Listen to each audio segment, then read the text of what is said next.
ultime œuvre d'Osamu Tezuka, Neo Faust est une adaptation très libre du conte populaire allemand mis en lumière par Goethe. 1970. Au plus fort des manifestations étudiantes qui secouent le Japon, le vieux professeur Ishino Seki, spécialiste mondial en génie génétique, constate avec amertume qu'au bout d'une existence tout entière dédiée à la recherche, il n'est pas parvenu à percer les secrets de l'univers. Alors qu'il se résout au suicide, le diable en personne lui apparaît sous les traits d'une jeune femme et lui propose un contrat. En échange de son âme, il aura droit à une seconde vie. Comme Neo Faust est la dernière œuvre d'Osamu Tezuka, est-ce que Neo Faust est digne de l'être ?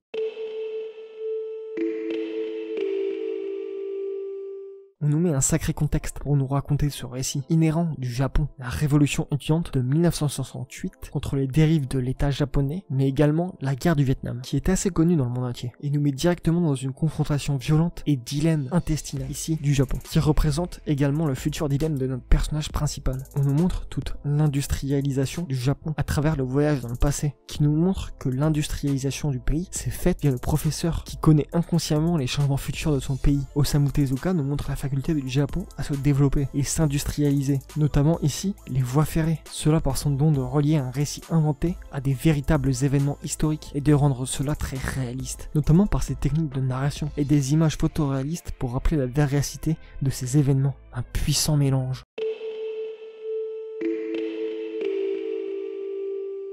La morale est omniprésente dans ce manga, puisque c'est le point de départ de l'intrigue. Son âme contre une nouvelle vie, c'est d'ailleurs totalement faustien comme choix. Un vieux savant qui va vendre son âme contre une seconde jeunesse, d'où son inspiration de l'histoire originale. Mais sa vie rêvée mettra Ishino Seki sur un chemin où il devra devenir machiavélique, diabolique, pour avoir ce qu'il recherche, avec le diable comme homme de main. Il essayera constamment, comme un chemin de croix, de rester sur le bon chemin de la morale, rester pur et ne pas le rendre trop sanguinolent. D'ailleurs, ses choix seront récompensés ou non, comme si le diable ou le scénariste voulait qu'il emprunte une voie plutôt qu'une autre. Je pense que comme pour la fin d'un secte, on nous montre les ambitions et les passions des hommes qui les mènera à leur perte, d'où même le pacte, une sorte d'autodestruction amenée par le diable.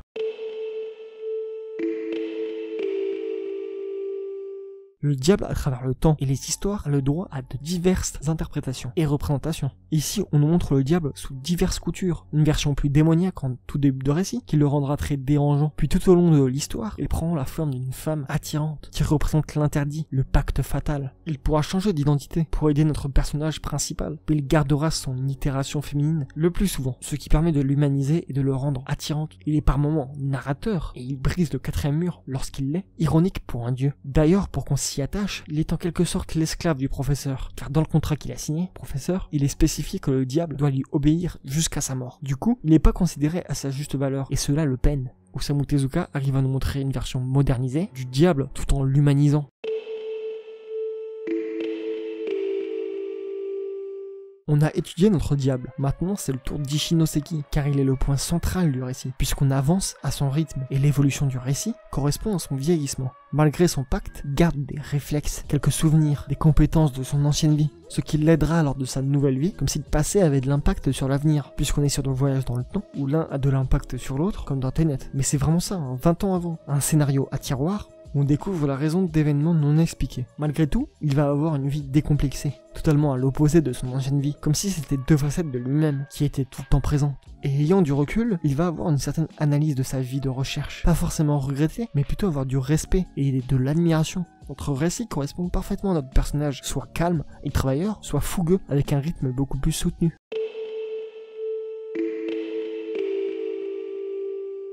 Ce récit montre une facette assez flagrante de la carrière d'Osamu Tezuka. On est sur une enquête avec du surnaturel, des éléments macabres, tout en étant assez verbeux et descriptif. On est dans sa catégorie réaliste, mais avec un zeste de mystique avec le diable. Ça la rapproche beaucoup de récits comme Kirito, Barbara, etc.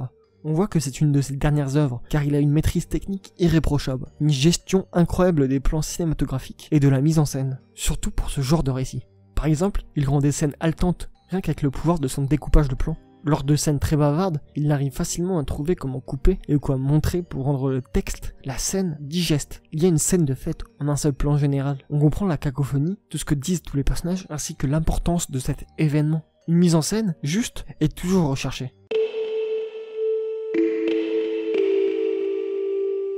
Il n'y a pas de fin à ce récit, car c'est une œuvre inachevée. Il est mort avant d'avoir fini. Mais on y voit une future histoire avec des rebondissements et encore plus de dilemmes pour notre personnage principal. Malgré tout, il garde des personnages et une histoire intéressante, tout en ayant des thématiques propres à cette histoire. Et en regardant de plus près, ce n'est peut-être pas une œuvre résumant entièrement sa carrière, mais le plus important est qu'inconsciemment, Osamu Tezuka s'est peut-être projeté sur Ichinoseki, car il est comme ce professeur qui est un peu un génie dans son domaine, et qui voudrait peut-être avoir une nouvelle jeunesse, ou alors une sorte de respect pour toute sa carrière.